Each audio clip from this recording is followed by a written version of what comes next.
Hey, what's up everybody? Welcome back to a new video and update on the 1957 Chevy Nomad by Atlantis. So yesterday we went ahead and put in some work. We completed the engine. It's all set up. It's all glued, put together, along with the exhaust underneath. And from there we moved on to the inside of the engine bay. Installing the inner fenders, also, air filter and everything else that's supposed to go in there. And, the dashboard was another component that we needed to put together right here. I still need to add, I'm looking for a water slide decal to add on there so that way, you can see your miles, see how fast you're going and everything, right? What else? So another thing is the hood. So the hood, we still need to add this piece right here. I need to glue this, and I'm going to be doing that tonight, gluing that right there. And then once this is ready to go onto the body, we're going to go ahead and add this piece here. And there's a little peg on this piece right there. That's where that's going to go into the body. It's going to make contact like that. So once we have this set up, and then also the chrome, a couple pieces here of chrome that need to go on there. So we're going to be adding those. We're going to get the chrome piece. We're going to scratch the bottom off with the chrome and insert it in there. And let's take a look at the engine real quick.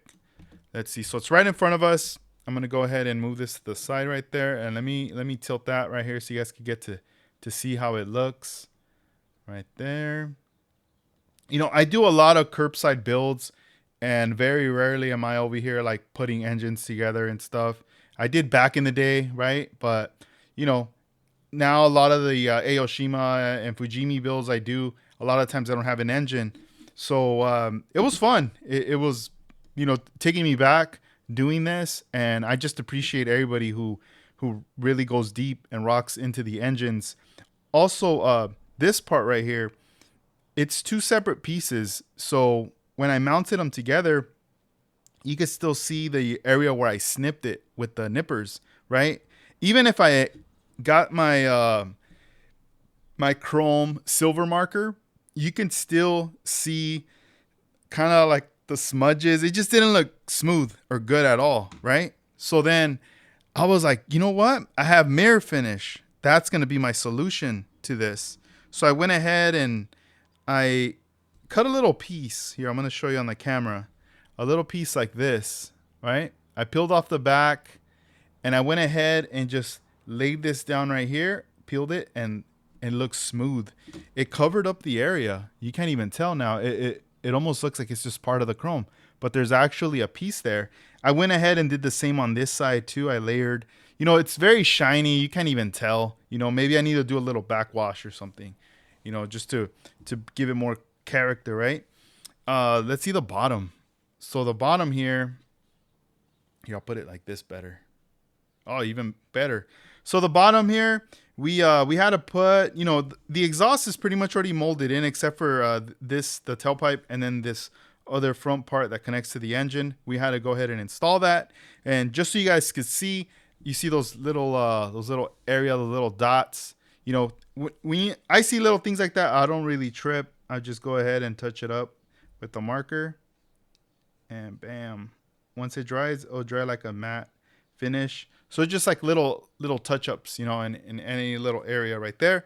So that's where that comes in handy. And I'm happy with the bottom. I mean, it's nothing, very basic, super stock right there. Let's see another thing too. So as far as the interior, I went ahead and added the foot pedal, right? I think it's called a funny foot pedal, gas pedal right there. So that's already been added. And one thing was that I was like, all right, while I'm doing all this stuff, what am I leaving behind? I'm forgetting about something, And that was all the small parts regarding like the steering wheel and the steering wheel column and the shifter. I'm like, dude, come on. I haven't even done that yet. So I just went ahead and pulled out those parts, and I started working on them today before I started recording, and something happened. So I posted earlier on the community I don't know if it's called notes or just the community area there on my channel, and you guys could look at this.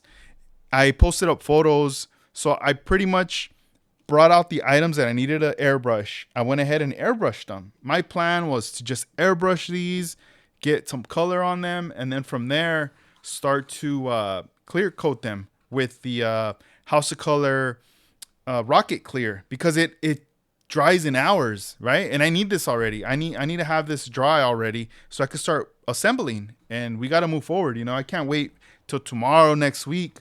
We got to keep it moving. So I was like, all right, cool. So I went ahead, airbrush, and I noticed that my filter was just clogged. It was not working anymore. As all the fumes were just recycling itself and coming out and hitting my eyes, and I didn't like that. So I went ahead and had to open up the garage, had to get the fans going, had to put on even some goggles because I don't want that stuff going into my eyes, you know.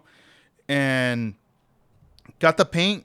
But then I was like, you know what? Let me clean out the filter. Let me swap that out. So we went ahead and started to pull that out, you know, swap everything out and everything. When I came back and I reconnected everything, dude, it just did not turn on anymore. That was it. It was a wrap. I went ahead and I plugged it in a different area and nothing. It will not turn on.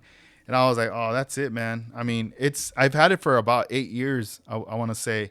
It's been a long, long time. So I reached out to my homie because I know a long time ago he told me he had some of those booths. And I asked him, I'm like, yo, do you still have your booth? And he's yeah, I don't use it no more, though. He's like, I'll hook you up. So shout outs to Renee.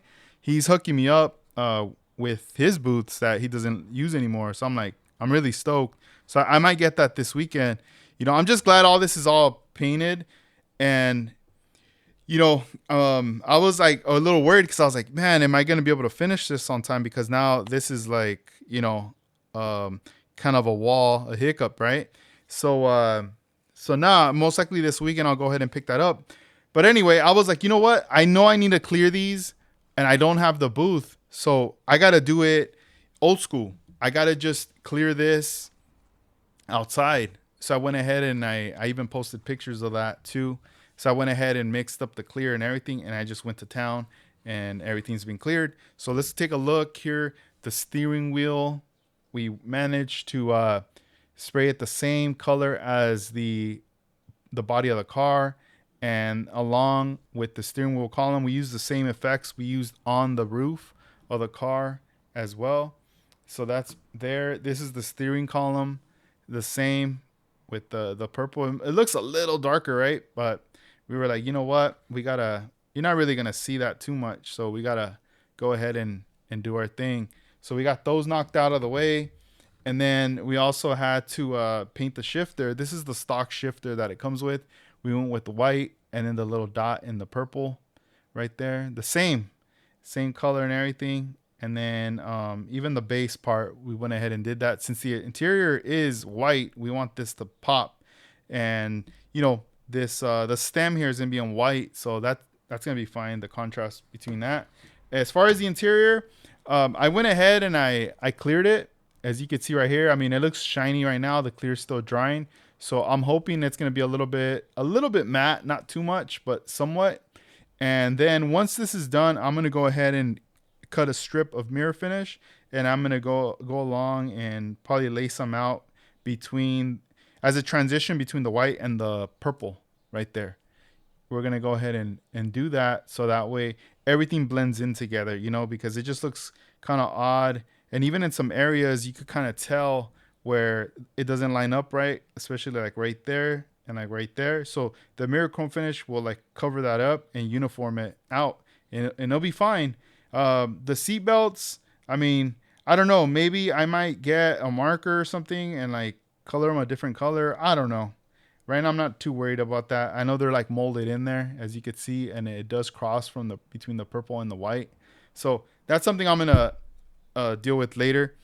But this is it. So once this is dry, I'm gonna start to glue everything together, and then I'm just gonna put it all together, and this model should be done. This is gonna be a done model pretty fast. So at least, you know, we took care of all that. The only thing that can happen, you know, is obviously fitment issues. at the very end, at the finish line, sometimes that happens. You feel like, oh, cool, it's a walk in the park. But then again, sometimes you get surprised by stuff. So I am anticipating that. I'm preparing myself for that, and just I'm not gonna stress about it. I'm just thinking in my mind, there's a high chance that's gonna happen, and we're just gonna deal with it. We're gonna see how it goes. We're gonna be gluing this inside of the body. We already, put the inner fenders in the body as well. And I mean, now where we're gonna be pushing this in, you also got to consider this firewall. I'm gonna be limited in movement as I'm, having this upside down and putting this in, and then having to shove it back and forth. Now there's more obstacle courses in there.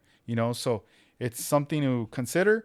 But I'm not worried about it. It's just I gotta wait for these parts to dry first. So I'm gonna put these outside, and I'm just gonna leave them there. The sun is nice and bright. It's gonna just be baking. I feel like I'm gonna be putting this on an oven as soon as I put it out there. So this model is gonna be done soon, and then also the chrome stuff, we're gonna be doing that later. So I would say first the assembly part, and then later the chrome will be last. And after that, then once I get the booth and everything, then we can move forward, with the pie wagon and all that other good stuff. Because as of right now, the pie wagon, it's gonna just chill how it is until we get the booth and we're back up and running. Because yeah, it's kind of whack not having one, But hey, it did its work, a lot of years of service right there. But I hope you guys enjoyed this video. Thank you for watching. Stay tuned for future ones. All right, guys, keep building. Take care. Peace.